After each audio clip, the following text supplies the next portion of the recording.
प्रिय विद्यार्थियों, हिंदी चेतना YouTube channel में आप सभी का हार्दिक स्वागत है। आज की कक्षा में हम देखेंगे मार्च अप्रैल 2025 एग्जामिनेशन 1 का हिंदी प्रश्न पत्र और उसके उत्तर। प्रारंभ करते हैं। प्रश्न और उसके उत्तर। उचित शब्द का विलोम रूप है। उचित शब्द का विलोम रूप है अनुचित। अगला प्रश्न है, निम्नलिखित में से बहुवचन शब्द है प्रतियां। इसका सही उत्तर है प्रतियां। अगला प्रश्न है, लेखिका शब्द का पुल्लिंग रूप। इसका सही उत्तर है लेखक। अगला प्रश्न है, गिरना शब्द का प्रथम प्रेरणार्थक रूप है। प्रेरणार्थक क्रिया रूप है। इसका सही उत्तर है गिराना। तो बच्चों आगे बढ़ते हैं। पांचवा प्रश्न है, मैं आपके लिए क्या कर सकता हूं। वाक्य में प्रयुक्त विराम चिन्ह है। यहां सभी जानते हैं आप, ये प्रश्नवाचक या प्रश्नार्थक चिन्ह है। अगला प्रश्न है, एकैक शब्द में संधि है। एकैक, इसका सही उत्तर है वृद्धि संधि। अगला प्रश्न है, निम्नलिखित में से द्विगु समास का उदाहरण है। निम्नलिखित यानी यहां दिया गया 4 शब्दों में द्विगु समास का उदाहरण कौन सा है बोल के पूछा गया है। इसका सही उत्तर है बारहमासा। आप सभी जानते हैं बच्चों, द्विगु समास जो है, द्विगु द्वंद्व माने सारे शब्द विलोम होते हैं। द्विगु माने जो शब्द प्रारंभ होता है संख्या से, संख्यावाची। तो आगे देखिए 8वां प्रश्न, यहां तो जमीन डैश लेटा है। रिक्त स्थान में सही कारक चिन्ह होगा। सही उत्तर है पर। जमीन पर लेटा है। तो बच्चों आगे देखते हैं। आगे है हम अनुरूपता। आगे देखेंगे अनुरूपता। ज्ञान का दीप, न्याय का पताका। मैं प्रश्न पढ़ूंगा और उत्तर यहाँ पे बोलते जाऊंगा। मेरा बचपन आत्मकथा, ईमानदारों के सम्मेलन में व्यंग्य रचना।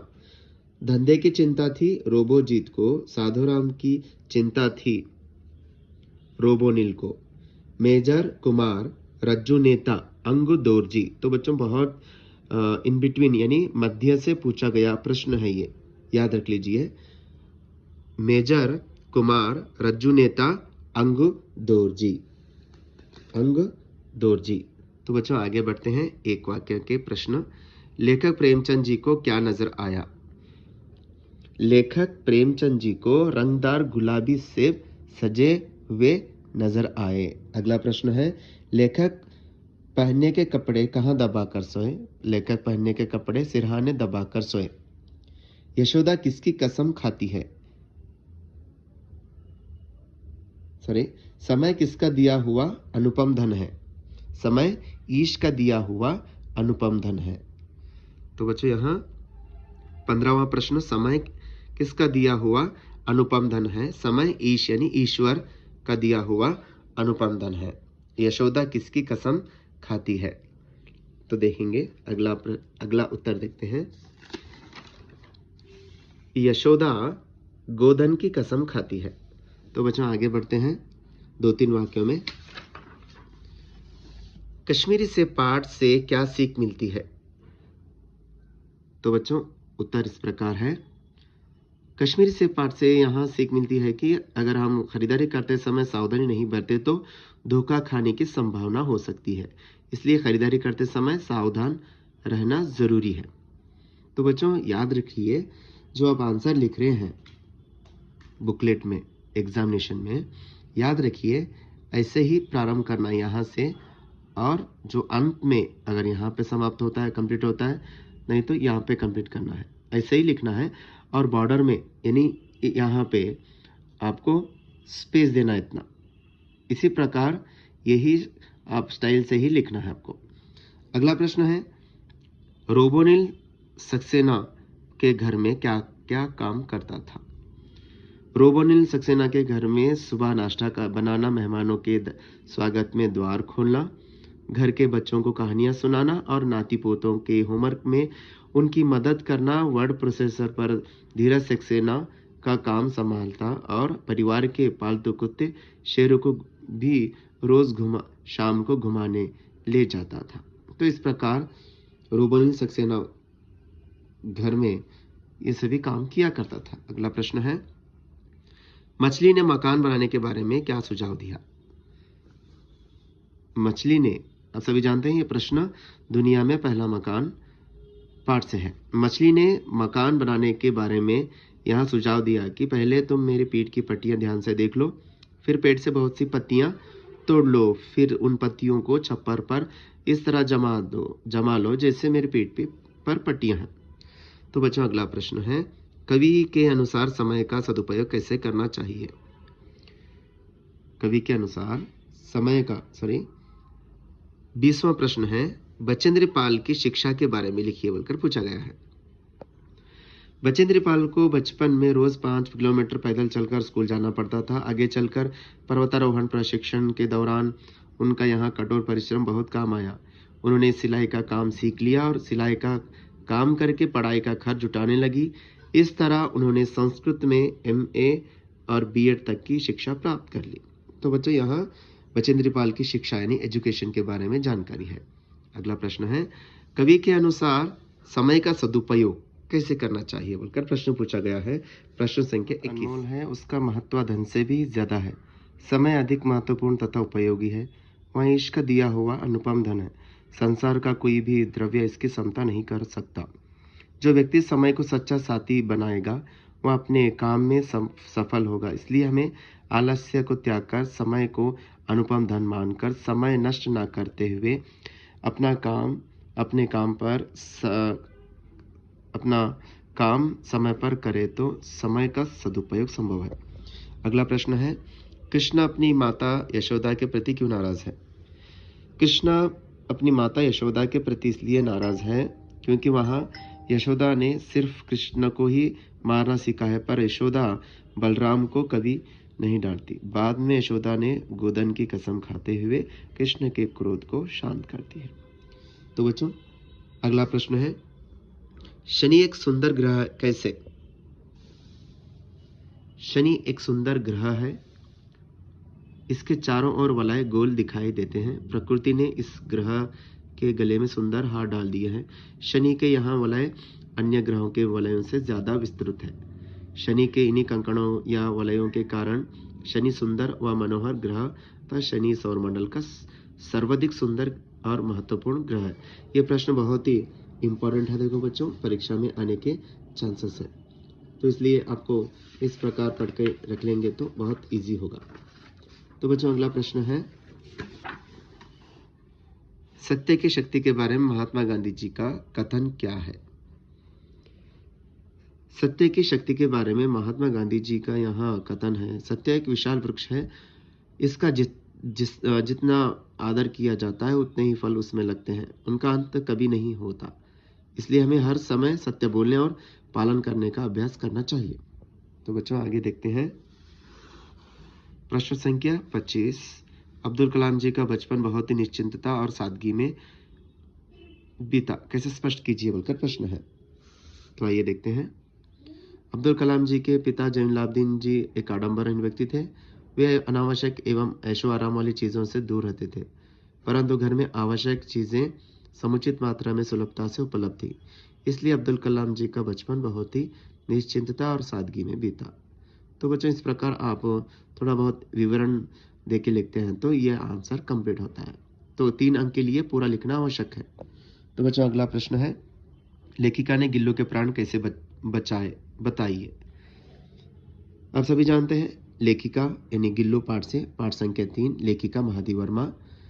लेखिका ने गिल्लू के प्राण इस प्रकार बचाए, जैसे लेखिका ने घायल गिल्लू को हौले से उठाकर अपने कमरे में ले गई, रुई से रक्त पोंछा और उसके घावों पर पेंसिलिन का मरहम लगाती है। कुछ समय के बाद उसके मुंह में एक बूंद पानी टपकाती है। तो इस प्रकार लेखिका ने गिल्लू के प्राण बचाए। अगला प्रश्न है, इंटरनेट से होने वाली किन्हीं 3 लाभों के बारे में बताइए। इंटरनेट से जो लाभ होते हैं उसके बारे में बताइए बोलकर पूछा गया है।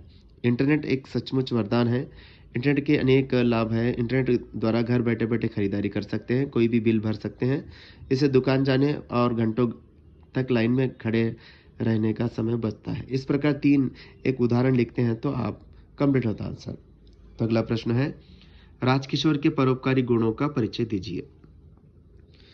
राजकिशोर जी मजदूरों के नेता थे। वे जो मजदूरों की बस्ती में जाते थे, कंगालों मीन्स गरीबों के प्रति हमदर्दी जताते थे। बाजार में बसंत की दशा, परिश्रम और ईमानदारी को देखकर प्रसन्न हुए और उसकी मदद करना चाहा।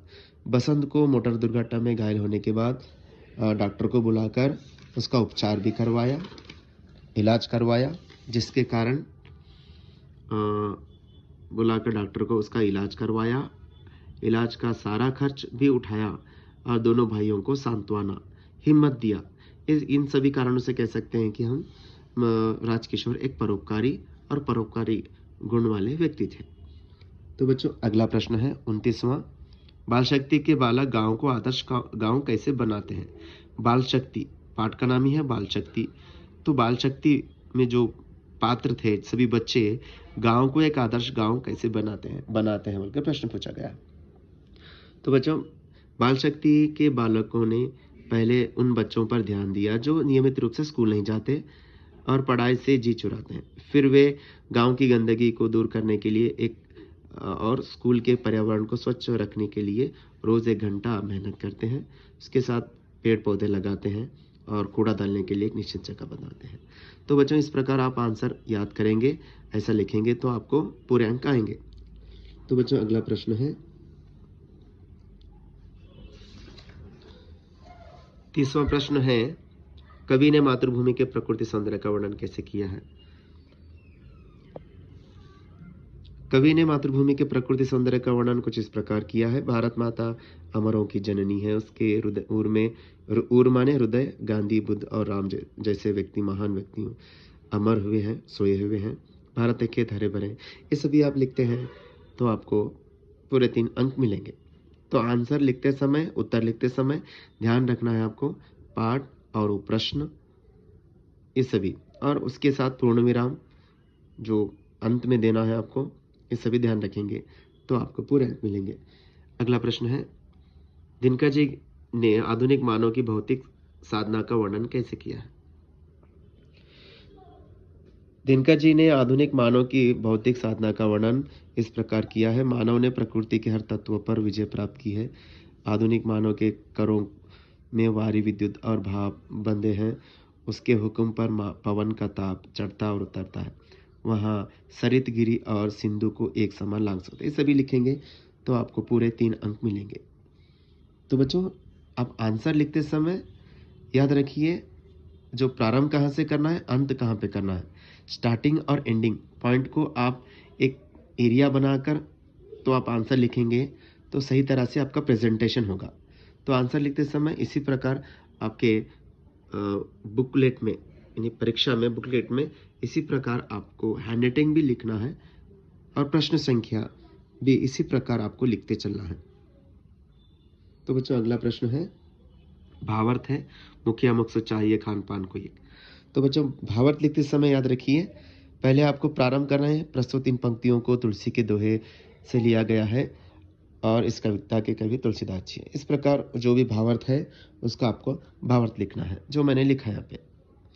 तो आगे बढ़ते हैं बच्चों। गद्यांश दिया गया है बच्चों। गद्यांश का अनुवाद आपको कन्नड़ा या अंग्रेजी यानी इंग्लिश में करना है। दोनों दोस्त जंगल से लौटकर आए और एक जगह मकान बना लिया। यह दुनिया में आदमी के हाथों बना पहला मकान है, यह था। अब मैंने कन्नड़ा में लिखा है, आप चाहे तो इसको इंग्लिश में भी ट्रांसलेट कर सकते हैं। ಇಬ್ಬರು ಗೆಳೆಯರು ಕಾಡಿನಿಂದ ಮರಳಿ ಬಂದರು ಮತ್ತು ಒಂದು ನಿರ್ದಿಷ್ಟ ಸ್ಥಳದಲ್ಲಿ ಮನೆಯನ್ನು ನಿರ್ಮಿಸಿದರು. ಇದು ಜಗತ್ತಿನಲ್ಲೇ ಮನುಷ್ಯನ ಕೈಗಳಿಂದ ನಿರ್ಮಿಸಲಾಗಿರುವ ಮೊದಲ ಮನೆಯಾಗಿತ್ತು. तो बच्चों अगला प्रश्न है, अगला प्रश्न देखते हैं। अगला प्रश्न है, कर्नाटक राज्य की शिल्पकला और वास्तुकला अनोखी है, कैसे स्पष्ट कीजिए। तो बच्चों इस प्रकार मैंने आंसर लिखा है। कर्नाटक के अनेक साहित्यकारों ने विश्व भर में कन्नड़ भाषा की कीर्ति फैलाई है। वचनकार बसवण्णा क्रांतिकारी समाज सुधारक। इस प्रकार बच्चों ये आंसर आप पढ़े हुए रहते हैं। कर्नाटक संपदा पाठ से है तो आप ये याद रखेंगे तो आसान होगा। जो इस वर्ष यानी ये साल 2025-26 एकेडमिक ईयर में जो भी बच्चे एग्ज़ाम लिखने जा रहे हैं, जो एज़ पर ब्लूप्रिंट के हिसाब से ही आपको तैयारी करना है। जो ये लास्ट ईयर का एग्ज़ाम 1 का प्रश्न पत्र है, जो मैं आपको इसलिए बता रहा हूँ ताकि आप एग्ज़ाम में कैसे फेस करना है, कैसे लिखना है, कैसे लिखेंगे तो आप आउट ऑफ आउट कर सकते हैं बोल के आपको ये वीडियो के ज़रिए बता रहा हूँ। तो बच्चों आगे देखते हैं। कविता आप सभी जानते हैं।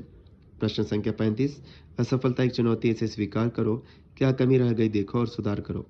जब तक ना सफल हो नींद चैन को त्यागो तुम, संघर्ष का मैदान छोड़कर मत भागो तुम। कविता पूरी तरह से लिखना आपको।